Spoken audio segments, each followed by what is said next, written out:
Radio Pays. Bonjour Kylian, bonjour à tout le monde. Et oui, nous avons beaucoup parlé ces derniers jours de la rentrée scolaire pour le primaire et pour le secondaire, pour les collèges et pour les lycées. Mais il ne faudrait pas pour autant oublier le cas des étudiants. Ils sont plusieurs milliers en Guyane et comme les autres élèves, ils subissent de plein fouet la crise sanitaire avec toutes les conséquences qu'on imagine. Pour savoir comment se passe cette rentrée, nous sommes ce matin avec le président de l'Université de Guyane, Antoine Primrose. Bonjour. Bonjour, monsieur Zamil, bonjour aux auditeurs de Radio Pays. Merci d'avoir répondu à notre invitation. Première question, Antoine Primrose, première question générale pour qu'on comprenne bien ce qu'il se passe à l'université. Comment se déroule cette rentrée déjà ? Est-ce que tous les cours ont repris ?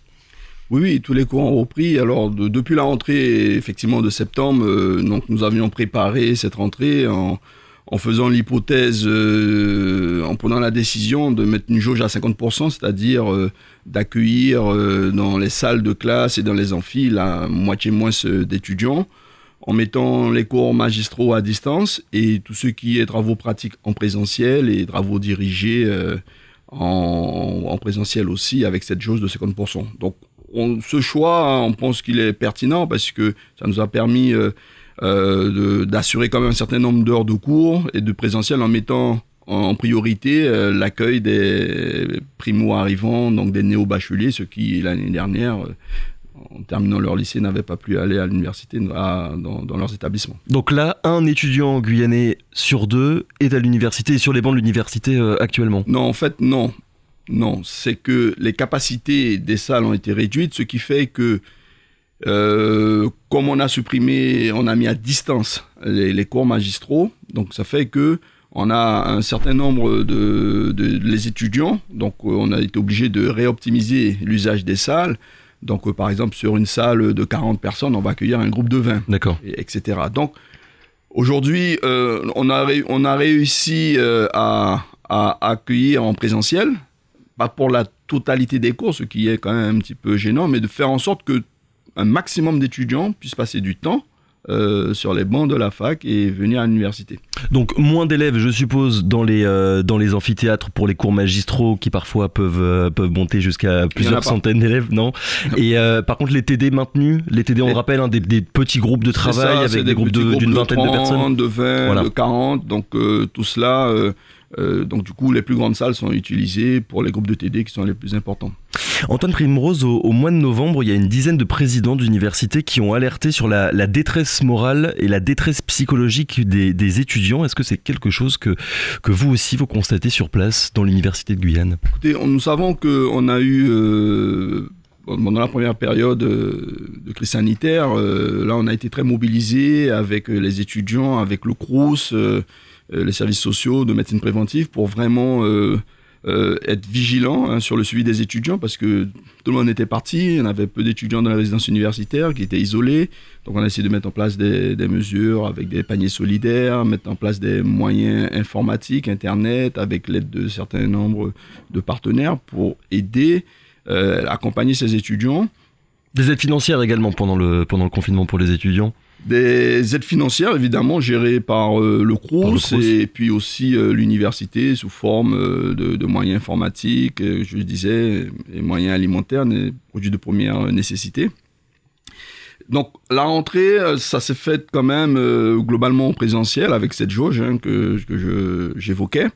Et on a plutôt des demandes concernant les étudiants qui nous arrivent par rapport aux moyens informatiques ou moyens Internet. Donc là, nous sommes en train d'apporter des solutions, puisque... Pour qu'on comprenne bien, les moyens informatiques et les moyens Internet, ça servirait à quoi ? C'est pour les étudiants qui travaillent depuis chez eux ? Pour leur permettre de travailler à distance, parce que je disais que tout ce qui est cours magistraux se font à distance, donc ça veut dire qu'il faut qu'ils puissent accéder à un ordinateur, accéder à Internet, pour pouvoir aller sur la plateforme pédagogique, travailler ses enseignements. Et parce que s'il n'y a pas de cours en présentiel ou moins de cours en présentiel et que chez soi on n'a pas Internet, c'est vrai que suivre des cours ça devient quand même très compliqué. Ouais. Mais comme le campus est ouvert, donc ça veut dire qu'ils peuvent aussi être présents, utiliser aussi pour partie les infrastructures du campus, donc c'est quand même une belle révolution tout cela, donc voir des étudiants qui suivent des cours sur leur ordinateur ou qui travaillent plus de travail personnel dans tous les lieux où il y a de l'informatique. Et tout le campus est connecté en Wi-Fi aussi. Est-ce que d'après les chiffres que vous avez très certainement de l'année dernière et ceux qui vont arriver pour cette nouvelle année universitaire, est-ce que vous craignez que le risque de décrochage, notamment pour les étudiants en première année, vous avez commencé à en parler, augmente cette année ?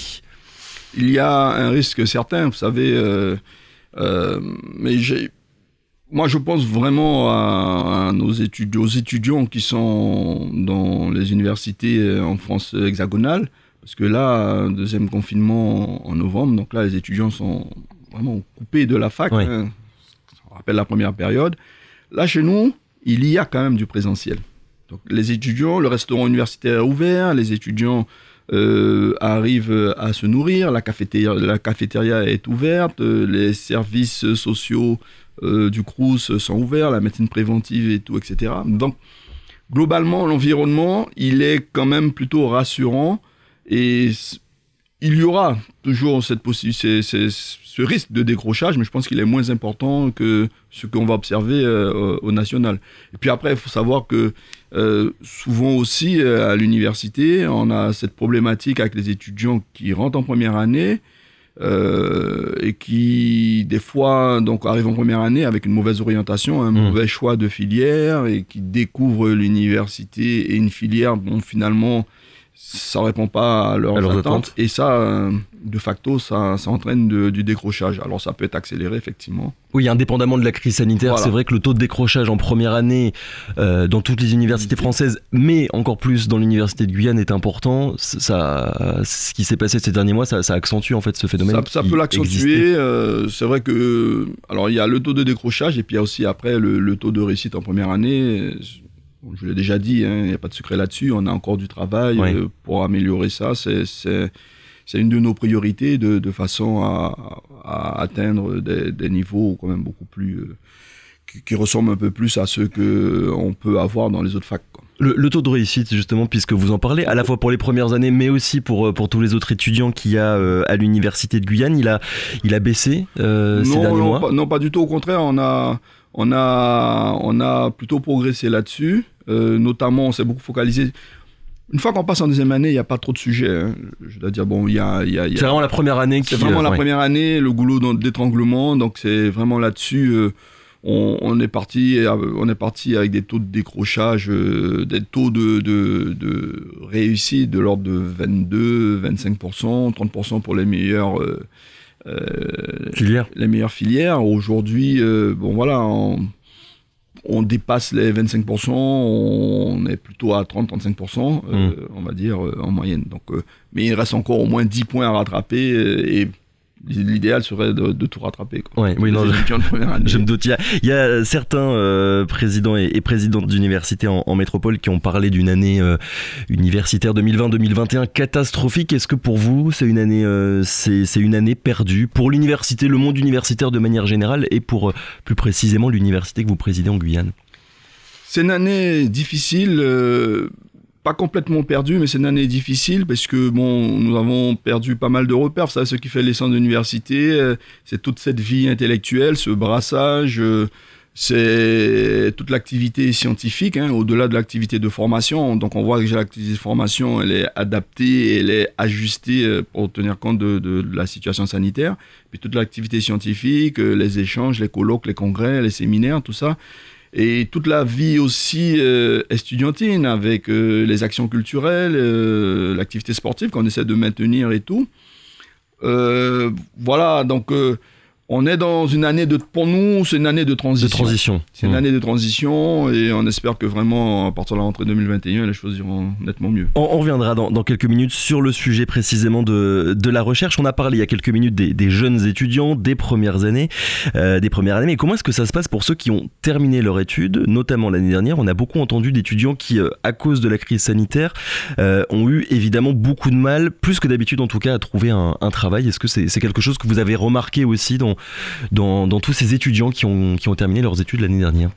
Alors, bon, pour l'instant, on n'a pas une interaction à ce sujet. On a 2 enquêtes qui sont en cours. Une enquête nationale pour mesurer l'insertion des étudiants. Donc chaque année, on a une enquête nationale. Donc les étudiants sont piochés, on va dire tirés au sort et on regarde un petit peu comment ces cohortes évoluent. Et là, nous avons un travail beaucoup plus de fond. Donc on est en train de faire une photographie de l'insertion professionnelle des étudiants depuis la création de l'université, c'est-à-dire tous les étudiants diplômés de l'Université de Guyane à partir de 2015. Donc là, ce travail, maintenant on va entrer dans le vif, c'est-à-dire l'enquête va démarrer de façon à avoir une infographie assez précise. Pourquoi ? Parce que nous sommes aussi dans une phase importante d'évaluation de l'établissement et de préparation d'un nouvel offre de formation. Donc pour nous, il est important de savoir que sont devenus nos étudiants de façon à être sûr que l'offre de formation qui est proposée permette aussi leur insertion professionnelle. Donc trop tôt là pour se prononcer sur les conséquences du confinement. Je pense que c'est un petit peu trop tôt. Après, une donnée qu'il faut intégrer, donc ça c'est, on va dire, c'est un peu le relais qu'il faut faire avec Pôle emploi. Le chômage des jeunes diplômés en Guyane, des jeunes diplômés du supérieur, il est relativement bas. Je veux dire, à partir de Bac plus 3, c'est quelques pourcents, c'est 2-3%, ça va pas plus loin. Donc quelque part, les diplômés en Guyane arrivent à s'insérer, à trouver un travail. Antoine Primrose, vous l'avez très certainement entendu dans le journal de 7 heures. On a entendu William Dimbourg, qui est secrétaire du STEG UTG à l'université. Le syndicat a déploré des conditions de travail difficiles, manque de personnel, heures supplémentaires mal payées, stress et pression au travail. Selon eux, parce qu'ils avaient déjà dénoncé cette situation l'année dernière, rien n'a changé depuis. Qu'est-ce que vous avez envie de leur répondre ? Moi, il y a un point sur lequel, effectivement, je suis tout à fait d'accord avec le constat que on est dans une jeune université qui a été créée il y a à peine 5 ans et qui a beaucoup de sollicitations et sur laquelle il y a beaucoup d'espoir pour le territoire. Donc il y a beaucoup de projets sur lesquels nous sommes sollicités. Effectivement, une des conséquences, c'est que ça nécessite d'avoir plus de moyens, plus de bras, de moyens humains. Je pense que c'est surtout ça le sujet, de façon à pouvoir mieux accompagner les projets de développement, que ce soit en termes d'offres de formation ou en matière de recherche ou d'études. Et là, c'est quoi la solution ? C'est avoir un budget plus conséquent, justement, pour arriver Évidemment, l'argent, c'est le nerf de la guerre. Donc, un budget plus conséquent qui accompagne des créations d'emplois, bien évidemment, avec la masse salariale qui va avec ça. Je pense qu'on peut être tous d'accord là-dessus. Pour autant, effectivement, il faut faire une analyse assez pertinente de savoir, ces moyens, bien les orienter pour que ça apporte une réelle plus-value à l'action de l'université. Il y a un petit peu de rattrapage à faire, puisque il y a un léger, on va dire, peut-être déficit structurel, mais ça, on y travaille avec le ministère pour essayer, en tout cas, on en fait la démonstration que il faudrait déjà réussir un niveau et ensuite... pour en passer un autre progressivement dans les années à venir. Mettre des moyens supplémentaires pour ne pas franchir d'autres paliers. Oui. Antoine Primrose, autre sujet, il y a quelques semaines, le projet de loi de programmation de la recherche a définitivement été adopté par le Parlement. Un projet critiqué en grande partie par la communauté scientifique et par de nombreuses universités. Est-ce que vous partagez aussi ces critiques ? Vous savez, moi je fais partie... de l'Alliance des universités de recherche, éducation, formation, l'OREF. Donc nous sommes 35 présidents à avoir adhéré à l'OREF. Et effectivement, nous signons régulièrement des tribunes. Et pour nous, effectivement, cette loi a des côtés positifs, mais en même temps, il y a un risque vraiment important de continuer à créer un fossé entre, on va dire, les grands ensembles, les universités, entre guillemets, de recherche et les universités de proximité. Parce qu'il faut le rappeler, dans une université, il n'y a pas que des étudiants qui apprennent, exactement. Il y a aussi des enseignants qui recherchent. Il y a des enseignants chercheurs, il y a des laboratoires de recherche, il y a des travaux de recherche, et ça, il faut pouvoir les financer. Il faut avoir aussi, toujours pareil, les personnes et avoir les moyens. Alors, il y a des côtés positifs, il y a des revalorisations des régimes indemnitaires, les bourses de doctorat. Donc, tout ça, je trouve que il y a des côtés positifs, mais je trouve que les moyens, on va dire, de base, pour la recherche de base, sont pas suffisamment pris en compte. Et au-delà de la recherche, pour nous, universités, la vraie difficulté, c'est que on nous demande de conduire une double mission, enseignement supérieur et recherche. Et la partie enseignement supérieur est la portion congrue. Parce que bon là, en fin de compte, il n'y a pas de moyens directement fléchés pour cette dimension accompagnement de la formation. Dernière question, Antoine Primrose, parce que le temps presse en quelques secondes. Est-ce que malgré ces mois difficiles, l'université a quand même des projets? Est-ce que vous avez pu lancer de nouveaux projets pour cette année? Alors, vous savez, on dit que gouverner, c'est prévoir. Donc nous, on a essayé de se positionner sur un certain nombre de sujets qui doivent nous amener à un certain nombre d'éléments structurants. Il y a le projet du CHU, donc on est impliqué dans le développement de ce projet pour le territoire. C'est un projet de société, quasiment. On a aussi, dans le cadre du plan de relance, déposé des projets sur lesquels on a été lauréat pour la rénovation énergétique des bâtiments, donc pour améliorer l'efficacité énergétique de nos bâtiments. On a aussi été lauréat d'un appel à projet national sur l'hybridation de l'enseignement supérieur. Donc là aussi, avec les moyens qu'on a obtenus, on va pouvoir mieux accompagner nos étudiants. Le dispositif entrepreneurial étudiant Pépite, il a été labellisé, donc on a candidaté, donc on fait partie des 24 universités qui ont été retenues par le ministère de l'Enseignement supérieur.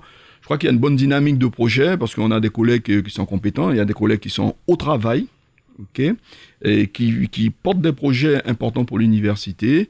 Et tout cela, voilà, ce sont des choses qui vont prendre du temps à long terme. Voilà, mais qui vont continuer à structurer la vie universitaire et permettre d'accompagner les projets de développement qui sont très simples. C'est autour de l'offre de formation, c'est autour de la recherche et autour de la vie étudiante, y compris l'insertion professionnelle. Gouverner, c'est entreprendre. On retiendra vos propres mots. Merci beaucoup, Antoine Primrose. On le rappelle, président de l'Université de Guyane. Vous étiez avec nous ce matin pour faire le point sur ces derniers mois et sur les mois à venir de l'Université de Guyane. Merci beaucoup. Radio Pays.